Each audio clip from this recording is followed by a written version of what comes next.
Screams of pleasure and pain ricocheted off the walls of the corridor and the eardrums of the one who strode along its length.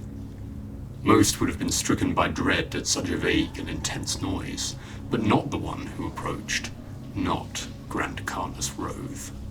His psyche, eternally between the raw hell of war and the never-ending abyss of excess, registered the carnal echoes as insignificantly as one would the rustling of the autumnal leaves.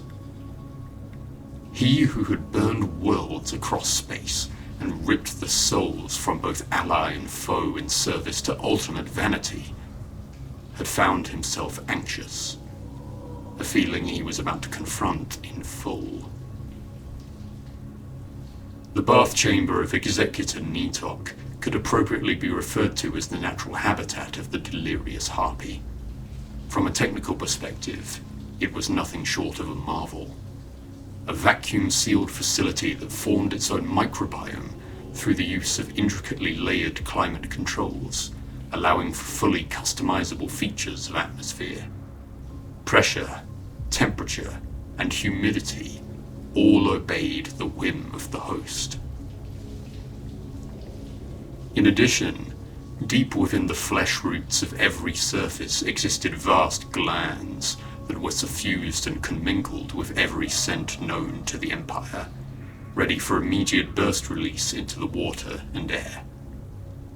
Every noxious or soothing odor was possible to manifest, either in isolation or mixture. Standing at the precipice of the outer pool, Rove stood dutifully to attention, expecting to be called. No invitation came. He stared into a thick magenta haze, knowing that his master laid somewhere within. A familiar tenderness wormed its way into his conscience. His time spent here had been significant.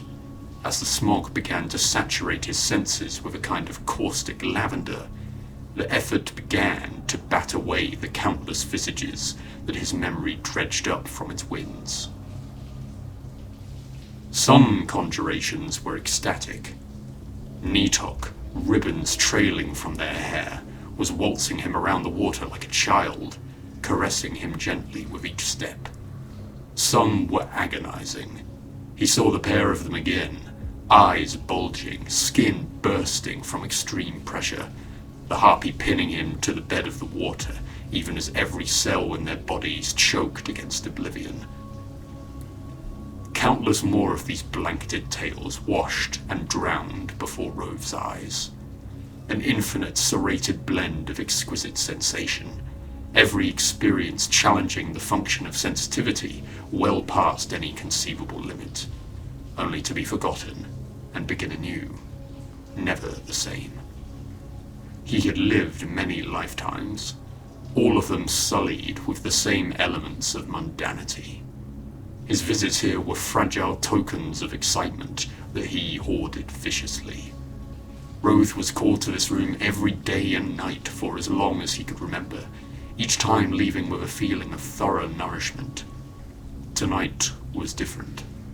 Tonight he stood uneasy, as this was the first time his master had called upon him to this room in well over 2 weeks. His blighted gaze finally pierced the maelstrom to the other end of the pool.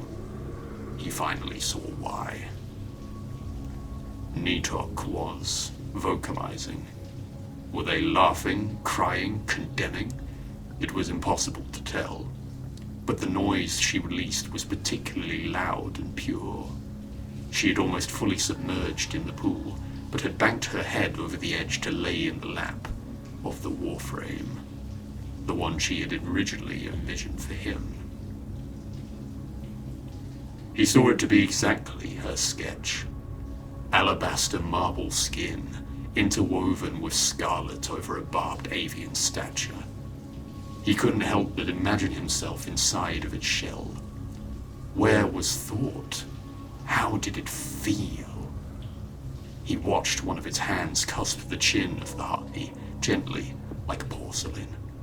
The other hand had its claws extended, and had just finished in painting fresh gashes into Nitok's collarbone. Rove's reverence quickly morphed into a strong contempt that led him to grimace. Half a month ago, this creature had burst forth from the laboratories and carved through his garrison, methodically, relentlessly, leaving every step weeping with blood. It had taken most of a Dax battalion, even with Tenno assistance, an entire day to triumph over its bloodlust. He had remembered the events well, how he had been forced to restrain his master from flying manic out of his guard, to embrace the creature in glorious introduction, and raving about destiny all the while. Eventually, once it had been bolted and subdued, Nitok had taken it by the hand, as if it were a long-lost companion, and skipped into this chamber to be locked away. No one, not a soul, knew what had transpired here. Rove had looked on, helpless, at the mad woman skipping with the monster. What feeling to choose in that moment? Perhaps gratitude for the esteemed Archimedean, the Warframe's creator, had given themselves to the fate which had been put aside for him. Perhaps scorn, for in the act, this healer, this benevolent spirit turned Gorshrike, had delighted his master beyond his capacity through sheer irony alone, and had tore her affection from him. Perhaps pity, for this woman who had given herself in hopes of a free death, now sat enchained within their own body, bound to a cursed life eternal. They had all been possibilities, and yet Rove had simply chosen emptiness, preferring indifference to smother the indecision for him. His continuity of thought was at once broken by a new realization, concerns rising altogether like a tidal wave in his chest. How had he not noticed until now that these were no mere cuts? Rove could see his master had been horridly gashed all over, too terribly to move, let alone live. But then why had their viscera not filled the whole pool to a deep crimson? Why was he not addressing a corpse? He did then see why. Every single wound was open, gushing, but the blood leaked not into the bath. It leaked upward, into her, into Garuda. Garuda, in turn, then suffused the life fluid back into her master, claws rended into her throat to provide an easy stream. An endless circulation has suspended Nitok on the threshold between life and death. It was astounding. How long had this gone on for? How had she survived without meat, without drink, in this unholy state? Instinct overpowered reason, and Rove rushed into the water, beginning a forward sprint to reach his master's side as soon as possible.